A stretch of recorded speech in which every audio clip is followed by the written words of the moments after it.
ستړي مشئ، زه امین یوسفزی یم. تاسو ټولو ته هرکلی وایم. د دې وخت امپورټنټ خبر بیګ نیوز تاسو له در کوم، او هغه دا دی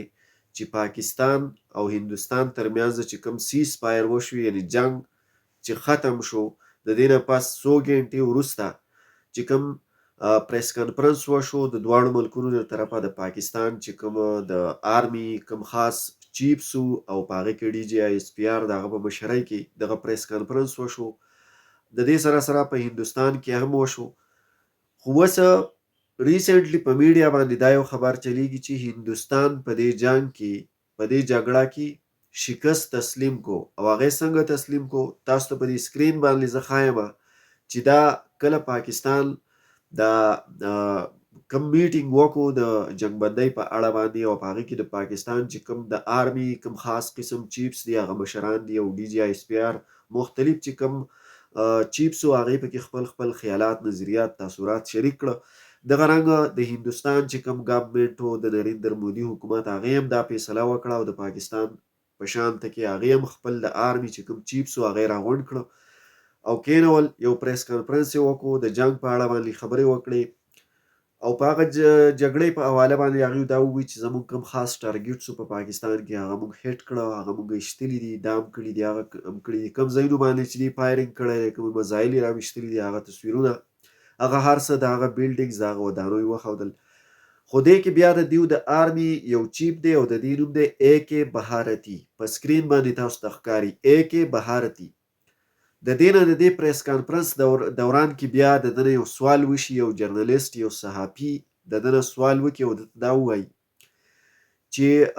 په بین الاقوامي میډیا باندې چې دا وخت کوم خبرونه چلیږي د دې جنګ په اړه باندې، چې پاکستان د هندوستان 5 جهازونه غورځولي دي، پاکستان د هندوستان 5 جهازونه کرش کړي دي، راغورځولي دي، تاسو په دې اړه باندې څه وایي؟ د ده نه دا تپوس وشي، نو په دې اړه باندې ورته دی جواب څه ورکوي؟ تاسو ته پته شته؟ دی ورته وایي چې ګوره په جنګ کې چې کوم دی، نو په دې کې هار او جیت چې کوم دی، دا د جنګ حصه ده، لکه په جنګ کې تاوان او نقصان کیږي. داسې خو یې ونه وي چې او بالکل راغورځولي دي، خو ده د دې هار او جیت په دې خبره کې یو ډېر مین پوینټس دی، او هغه پاکستان د شکست کوم مین فیکټر چې دی هغه یې پکې تسلیم کړو چې یاره بالکل زموږ جهازونه راغورځېدلي دي. موږ د تېرو څو ورځو نه 2-3 ورځې دا خبره ریپورټ کوو چې پاکستان د هندوستان 3 رافیل جهازونه راغورځولي دي، او د دې سره سره 2 نور دي. اول هغې نه منله، خو اوس چې کله بین الاقوامي میډیا او ډېرو معتبرو نیوز ادارو دا خبره ریپورټ کړه، دا خبرې ریپورټ کو، نو هندوستان په خپله باندې دې ته تیار شو چې بالکل کریش شوي. او اخر د هغې د آرمي چیف چې کوم دی، دغه اے کې بهارتي په نوم باندې چې دا کوم چیف دی د هغې د آرمي، په دغه پریس کانفرنس دوران کې هغه په خپله د دې خبرې اعتراف وکړو، تسلیم یې کړه دا خبره، او دا شکست یې تسلیم کو چې بالکل راغورځېدلي دي. نو د دې خبرې نه موږ په دې نتیجه رسېږو چې هندوستان په کوم مقصد باندې په پاکستان کې کوم اپریشن سندور شروع کړی و، او د کوم مقصد دپاره یې کاوه، الټه د هغې په دې کې خپل ضلالت وشو، خپله بېعزتي پکې وشوه، او نن صرف په هندوستاني قوم کې د دغه هندوستان چې کومه حکومت دی، په خاصه توګه نریندر مودي چې وزیر اعظم دی،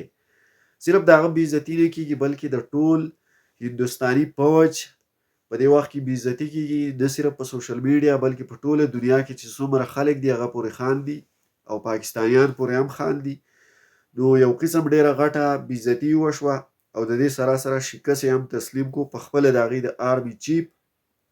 د پریس کانفرنس دوران کې داسې الفاظ د هغه په خولې راتلل، د دې مطلب دا دی سیم ټو سیم چې بالکل پاکستان موږ له شکست راکړی دی.